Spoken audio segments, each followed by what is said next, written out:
The trail is alive with the sound of birds, frogs, insects, and the screech of monkeys deep inside this fecund landscape.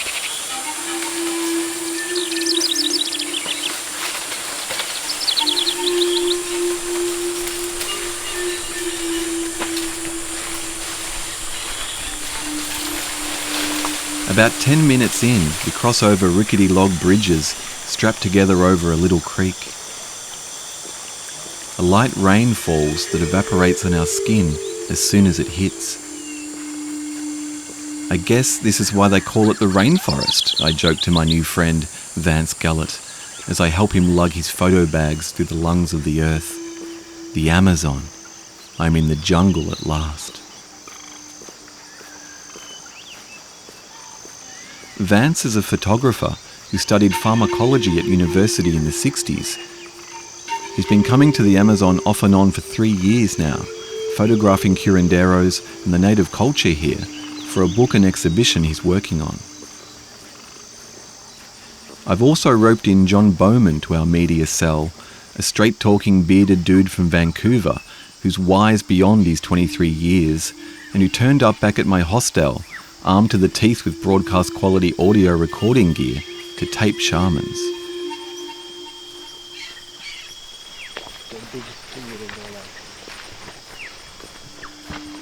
Soon we arrive at the ceremonial Maloka, a kilometre or so past the last village. It's a simple wall-less hut about 20 feet long with a thatched roof and wooden floorboards surrounded by a forest of 8-foot tall plants. 100 metres distant, giant palm trees tower about, closing off the outside world. It looks like an alien vista, but tonight it will be our home and sanctuary.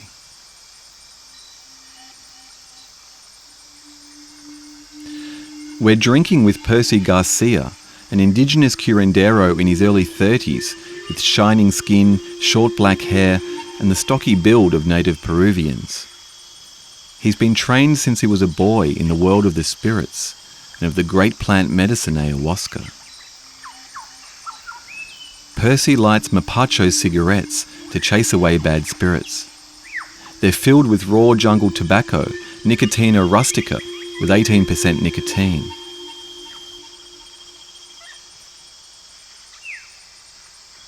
It's getting towards early evening, and after we get settled, Percy takes us down to the river, 100 metres away, to bathe us in flower essences.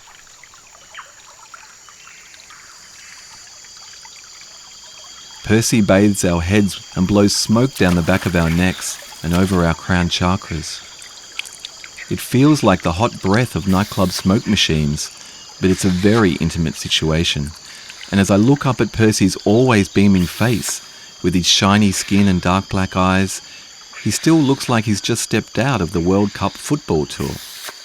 But he is also a curandero, a healer, and I start to realise the responsibility he has, that tonight he will lead us through the subtle zones of the spirit. One by one, we are called up and leave the river, baptised into the ways of the jungle by the fading dusk light.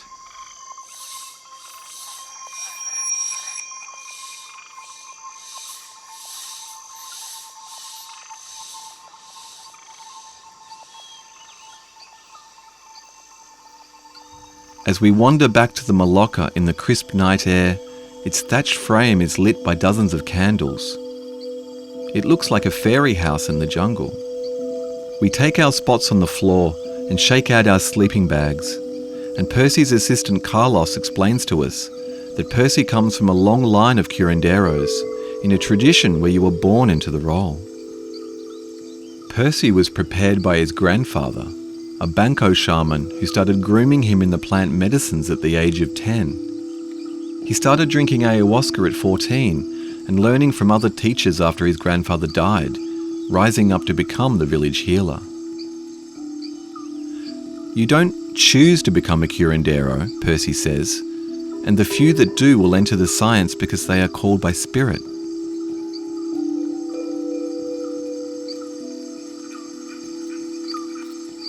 The night is alive with the sounds of insects and animals, like a constant hum of electricity. Percy's ceremonial garb is a curious mishmash of Western clothes and indigenous bling that visually sums up the changing nature of shamanism. A tiger t-shirt, silk-spotted pants and sneakers, a feathered parrot hat with blue, red and yellow feathers offset by Christian rosary beads, and a shikapa leaf fan in one hand. He sits behind a makeshift altar, a wooden box covered with an intricate, geometrically patterned cloth like those the Shipiba women were selling, the visual trip reports of the ayahuasca headspace.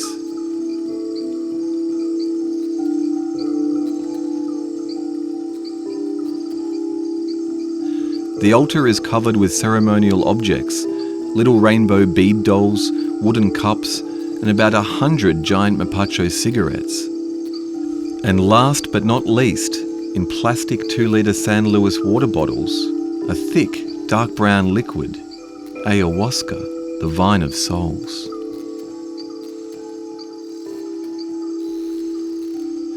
Ayahuasca is Quechua for vine of the dead souls.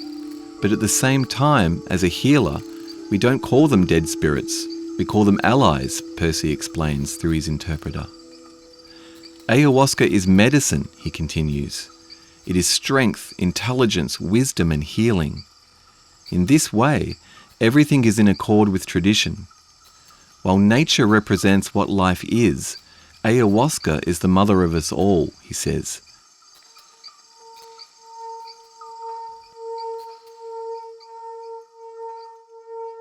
You may consider myself a teacher.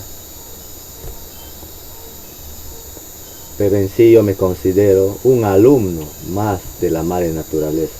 But as a matter of fact, I consider myself another student from Mother Nature. Los doctores son los maestros. The doctors are the teachers, Quienes me guían those who guide me para realizar las curaciones. to perform the healings.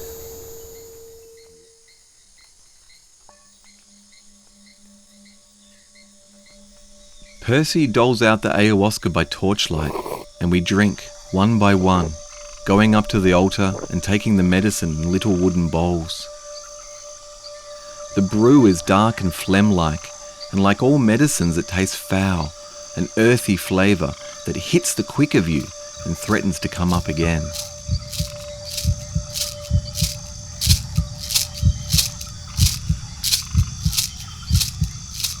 People burp and rinse their mouths around me as I clench down the bitter flavour and breathe through it, feeling its warmth sink down into my belly.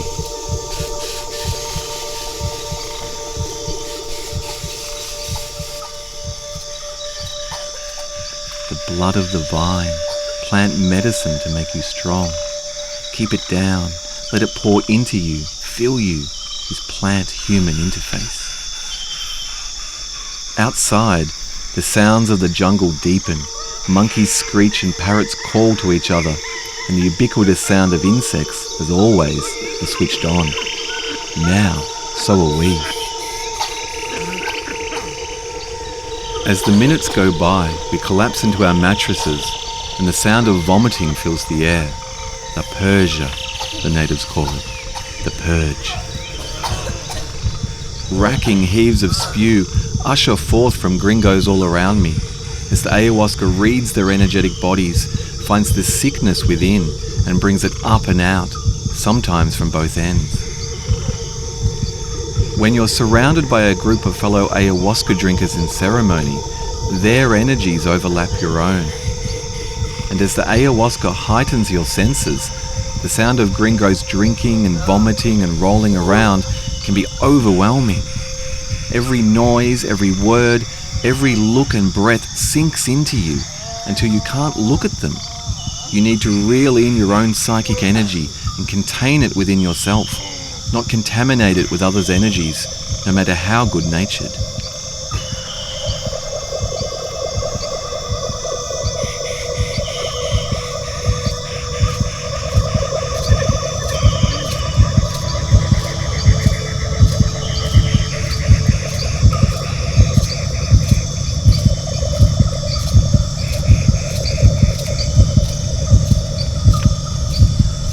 I can feel myself gently slipping away into a light trance as the candles are blown out. And my last thought is that we have gone back to the jungle, back to the great green womb. We have returned full circle from whence we came. The ayahuasca starts to come on slow, snaking in and out like a lover, tantalizing me. The spirit in the plant is playing hard to get, or more likely, she's finding me hard to get. She's interfacing, overlapping energy fields as her jungle medicine comes on strong. There's a flash of vibrant green as something starts to happen as I fall into this target window of curious circuitry-like patterns, lines of energy that are called ayahuasca rivers. Locks deep inside me that I never knew were there are tumbling open, and I'm spilling into the spaces they reveal. Wrapped inside the mother, she who nurtures and destroys in her endless embrace, all those I love flash before my mind's eye in a slow motion, emotional retrospective. I feel like I'm being unwound and examined, but I'm not sure if this is for me or for the spirit of ayahuasca to get a quick vibrational diagnostic on the patient. I'm an open book to her gaze as I circumnavigate these heart spaces and heal the way I feel to each of my loved ones. And then Madre Ayahuasca shows me bits of myself that lay forgotten or unused, like rooms to a house I've lived in all my life but never entered.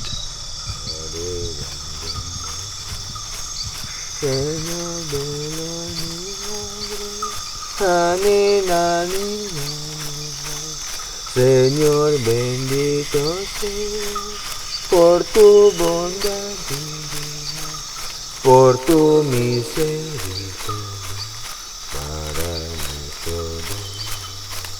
para nosotros. Percy cuts through the night with his haunting voice, singing a beautiful rhythmic chant that carries healing energy on the current of its tone. He sings, sweet and gentle as mother's milk, like a nursery song sung to babies while suckling at their mother's breast. And then he comes around and he blows mapacho smoke over us, smudging us, shaking loose any negativity into the ether.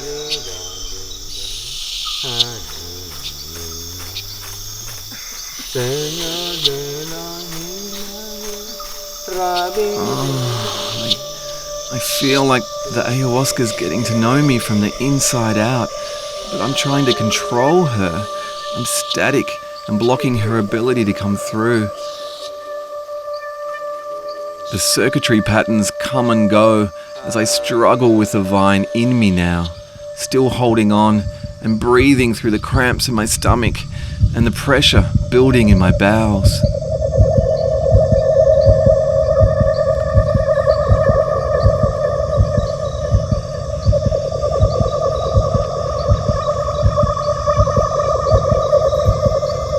It's only when all the others seem to have fallen asleep in the wee hours of the night can I bring myself to get up and creep out deep into the jungle to purge.